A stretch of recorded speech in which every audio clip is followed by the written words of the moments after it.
Hola Pedro, gracias por estar con nosotros desde San Marcos, Canal Web de Culturas. Queremos un testimonio de tu arte, de tu búsqueda en el cine acá en el Perú. Todos te conocemos como peruano, pero eres español. Cuéntanos un poco sobre tu llegada al Perú en esas épocas de los 70, o un poco antes. Mi salida de España coincide con el mayo del 68, que es una fecha inolvidable para nuestra generación, y que eso me llevó a ir a estudiar a la escuela de cine de Bélgica que se llama el INSAS, que es el Instituto Nacional Superior de Artes y Espectáculos. A la hora de ir a hacer los exámenes de ingreso, éramos como 200 personas y había sitio para 15 personas. Bueno, y ahí nos juntamos el grupo de los latinos, que estaba conformado por el brasileño Pablo Perelman, Carlos Ferrán y quien habla. Esos nos juntamos y bueno, alquilamos la típica, alquilamos un sitio juntos después de haber ingresado los cuatro. Y ahí entramos el brasileño, Pablo Perelman, Carlos Ferrán y quien les habla. Y entonces nos juntamos prácticamente lo que éramos los latinos, en una escuela que en esa época, estando la escuela de París cerrada, era la mejor opción, y estaba al frente un gran cineasta belga que se llamaba André Delvaux, que hizo, bueno, tiene una filmografía espectacular, y tenía también un director de fotografía, Gislan Cloquet, de origen polaco, que era también un genio de la fotografía. Entonces estábamos, por así decirlo, en una de las mejores escuelas que se podía estar en esa época. De ahí, bueno, estuvimos estudiando 2 años hasta que nos votaron por rebeldes, y Carlos se vino directamente al Perú, y yo me regresé a Barcelona, y como tenía un pariente que era un actor más o menos conocido, conseguí trabajo. En esa época eran los spaghetti westerns en España, también se hacían. Entonces empecé a trabajar ahí de asistente, del asistente, del asistente, del que era asistente, que nunca iba. Pero bueno, fue una oportunidad de meterme en la industria del cine, que en España estaba muy desarrollada. Y bueno, trabajé ahí como un año o una cosa así. Y luego, claro, ya me picó el gusanito de conocer el mundo, y Pablo Perelman estaba en Nueva York y me dijo, ¿por qué no te vienes a Nueva York? Y yo dije, ¿y por qué no? Y entonces me fui a Nueva York, y estando en Nueva York, pasándolas bastante difíciles porque no tenía plata, ganó Allende, y Pablo, que era chileno, que es chileno, me dijo, nos vamos a Chile. Yo dije, ya, pues ¿a qué hora salimos? Total que, bueno, para no hacerla muy larga, nos fuimos desde Nueva York hasta el Perú por tierra, en un viaje alucinante de 9 meses, con carro, tirando dedo, en bote, cruzando el Darién. ¿Qué no hicimos? Pero bueno, llegamos al Perú, y en el Perú ya estaba Carlos esperándome, que me acogió, me recibió en su casa, y me explicó, pues había una euforia, vamos a decir, la revolucionaria, porque justo hacía pues pocos años, 2 o 3 años, que Velasco había dado el golpe, y a nosotros se nos presentó como una alternativa, vamos a decirla, de cambiar las cosas, de un Perú que daba pena verlo, yo que no lo conocía, porque era como vivir en el siglo XVIII, la injusticia y la desigualdad, que la veías en todos los sitios y un racismo espectacular. Y esto, bueno, Velasco, mal que bien, le quebró el espinazo de la columna vertebral a esa aristocracia que mantenía ese statu quo horrible. Y entonces Carlos, como nadie hacía cine ni nadie sabía, o había muy pocas personas, pues fue como, había una cámara de 35, no se sabe cómo llegó, pero había una cámara de 35 para que tenía el gobierno militar y entonces empezó a trabajar en la oficina de difusión de la reforma agraria, que en ese momento era el esfuerzo más grande de la revolución. En la oficina de la reforma agraria de difusión estaba pues gente de súper calidad, como Jesús Ruiz Durán, como Mirko Lauer, como el fotógrafo Michiló y Carlos Ferrán, entre otros. Era un lugar que se respiraba entusiasmo y que todos creíamos que Velasco iba a ir evolucionando hacia algo, digamos, más radical y más serio, de más profundidad. Cosa que luego no fue así, y por esas cosas de la vida, pues otro militar le dio el golpe y poco a poco, bueno, fue perdiendo Velasco notoriedad y con el corte de la pierna entre los militares perdió autoridad. Ahí fue todo muy bien hasta que nos pasaron, ahí fuimos testigos íbamos con la cámara a filmar cosas que tenían que ver con la reforma agraria y que luego, sobre todo, el tema de las cooperativas, la toma de la Sociedad Nacional Agraria, que era un círculo de gente muy reaccionaria, y poco a poco estuvimos acompañando al gobierno militar de esa época de Velasco en todas las acciones que iba tomando, y éramos como una memoria, como un archivo que luego utilizamos en nuestras películas. Y de ahí salieron también, de esa oficina, los famosos afiches de Jesús, que hasta hoy día son famosos en todo el mundo. De ahí se pasó toda esa oficina a Cinamos, porque, dijéramos, gente como Carlos Delgado aconsejaron que la revolución velasquista no podría funcionar jamás si no tenía un partido.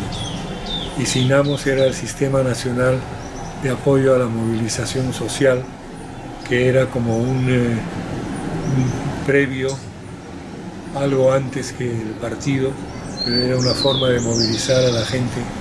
Esa era su intención. Entonces se politizó mucho el tema y ya nos pedían cosas muy por encargo, y esto sí y esto no. Entonces fuimos poco a poco perdiendo el entusiasmo y dejamos de trabajar para la revolución. La formación, la creación del grupo como alternativa, Liberación Sin Rodeos, viene desde el nombre, ¿no? Cuéntanos cómo fue, qué hicieron, por qué lo crearon. Bueno, primero nos juntamos Raúl Gallegos, Carlos Ferrán, Marcela Robles, Nené Herrera y quien les habla. Y empezamos a hacer una película en el Cusco que se llamaba Niños, que ha sido recuperada y que ahora sí se puede ver en las redes. Y ahí un día, que era el cumpleaños de alguien, que no me acuerdo quién era, hicimos como un desayuno y a mí se me ocurrió hacer un regalito, y entonces en la tapa del regalito puse: del grupo de cine Liberación Sin Rodeos. ¿Cómo se me ocurrió el nombre? No me preguntes, Lo que sí te puedo decir es que nosotros creo que fuimos los primeros antisistema y ese era, dijéramos, nuestra carta de presentación, porque el nombre le chocaba a todo el mundo, derecha e izquierda. Éramos unos anarquistas, hippies, pelucones, todos tildados de izquierdosos y homosexuales. Dijéramos, todas las lacras que en ese tiempo se podían juntar las teníamos nosotros, lo cual era todo mentira, si éramos gente de izquierda. Y entonces, pero claro, íbamos a un banco a cobrar un cheque y siempre era el chiste que en esa época gritaban los nombres de los cheques y decían: el grupo de cine Liberación Sin Rodeos, así fuerte en la oficina del banco, y todo el mundo se ponía a reír y miraban a ver quién era el pelucón que se adelantaba a cobrar el cheque para burlarse de nosotros. Pero en fin, eso fue también una forma más de separarnos, creo yo, de la línea que teníamos con el gobierno de Velasco y encontrar, dijéramos, nuestra propia forma de expresarnos cinematográficamente a través de ese nombre que no decía nada y que era un poco nuestro espíritu. Éramos un grupo de cine que queríamos la liberación, pero no cualquier liberación, una liberación sin rodeos. La 19327 llegó en los 70. Así es, la ley 19327 es una ley que sacó el gobierno de Velasco y que era una ley que se llamaba de promoción al cine peruano, y es esa ley, en ese marco de la ley, donde muchos nos formamos o nos acabamos de formar, porque en ese momento no había casi nadie que hiciera cine aparte de Robles Godoy, de Viñati y de Mario Cosi, que está filmando. Éramos muy pocos los que sabíamos en esa época. No es como ahora que las cámaras hacen gran parte, sino que había que saber cargar un magazine de cine. La película costaba carísima, no había laboratorios, en fin, había muchas dificultades, y con la ley sirvió para recuperar la inversión y poco a poco ir formando toda una generación que luego ha dado sus frutos. Quizás el más reconocido, el de Francisco Lombardi, pero que todos vienen de esa escuela que se hizo haciendo cortometrajes. Continuamos con la ley de cine y las propuestas, diferentes propuestas, y sobre todo el auge empresarial que motivó la ley de cine. Esa ley sirvió también para formar, para provocar una serie de intereses comerciales y empresariales, porque se formaron muchísimas empresas que empezaron a hacer cortometrajes, unos de muy buena calidad, y entonces eso es como algo positivo que fundó o creó las bases de la cinematografía nacional peruana que ahora conocemos. La continuidad de toda esta búsqueda en ti, Pedro. Bueno, la ley de cine promovió que, por ejemplo, yo trabajara en cholo y en espejismo con Robles Godoy y con Mario Robles también. Y luego el grupo de cine convenció a Bernardo Batievsky, que era el director de Cholo, lo convenció para que hiciera cortos y se pudiera recuperar económicamente. Y él nos hizo caso, y entonces ahí se generó una amistad, el que luego fue fundador de Canal 2 y una gran persona que fue un visionario, que invirtió, se adelantó siempre, invirtió en cine e invirtió en televisión. Más adelante hicimos montones de cortos con Armando Robles, yo editaba, filmaba a veces, y luego de eso llegaron de Chile, un poco como corriendo, Kurt y Cristina Rosenthal, y con ellos decidimos hacer nuestro propio negocio, nuestra propia empresa que se llamó Panorama, y fue una empresa que estuvo haciendo películas durante más de 20 años, y sobre todo mantuvimos una relación muy estrecha con la televisión alemana y con todo lo que era cooperación técnica, sobre todo lo que estaba ligado con cosas culturales, interculturales y medioambientales. Entonces por ahí tuvimos una relación muy fuerte. Ellos hicieron Puente de Ichu con Jorge Viñati, y luego nosotros hicimos, no sé, me atrevo a decir, 40 o 50 cortometrajes durante muchos años. Eso intercalado con pedidos que teníamos de la televisión alemana. Hicimos una serie sobre medicina tradicional en América Latina. Viajamos a México, a Bolivia, al Perú profundo, y bueno, y series así. Luego yo, por mi lado, estuve trabajando en Hilacha, que ganó un premio en el festival, que la hice con Raúl, y ahí se juntó otra vez el grupo, porque lo llamé a Carlos, que vino de Canadá y hizo la fotografía de Hilacha, que luego, y Raúl me ayudó en el guión y en la dirección, y esa producción ganó un premio en Cuba, que luego ayudó a hacer una serie que se llamó Visión Latina.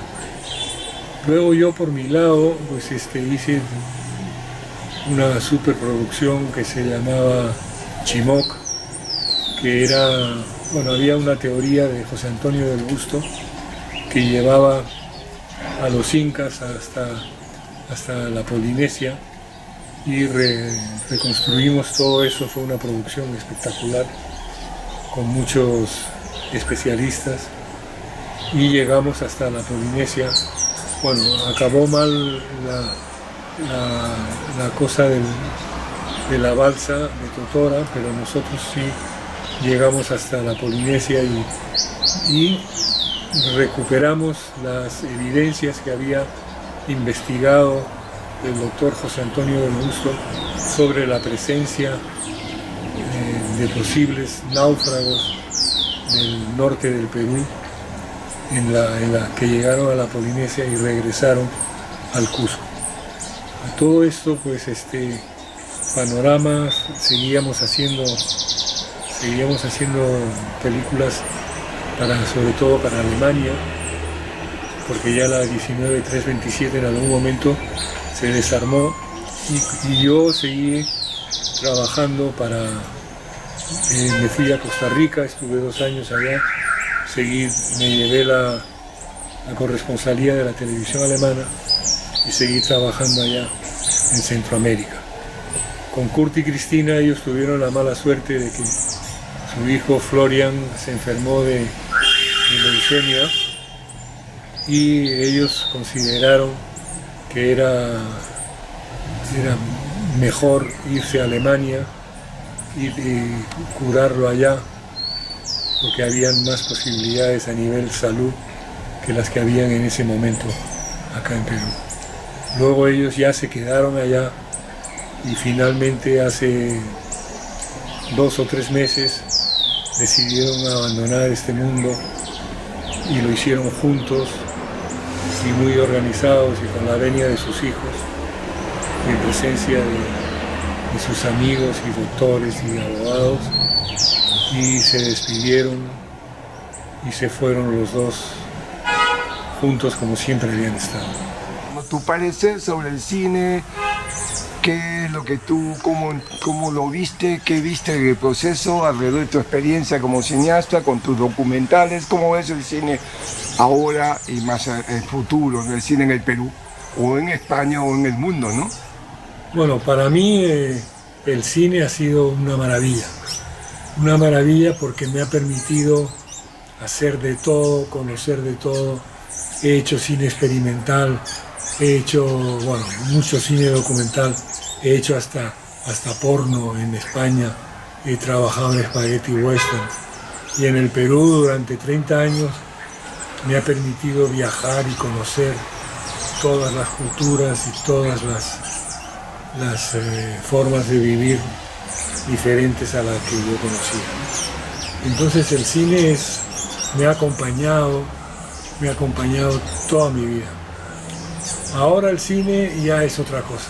Ahora ya el cine es Netflix, son las series, y el cine, dijéramos, corre el riesgo de quedarse como el ballet a la larga, una cosa, como una ceremonia menos masiva, porque cuando yo iba al cine era pues toda una magia de que se iluminara la pantalla, estar a oscuras viendo historias de amor o aventuras. Todo eso creo que ahora se va a perder un poco. Y acá en el Perú el cine pues sigue funcionando, vienen los jóvenes, quizás lo comercial todavía ocupa mucho espacio, pero el cine es y será siempre una maravilla.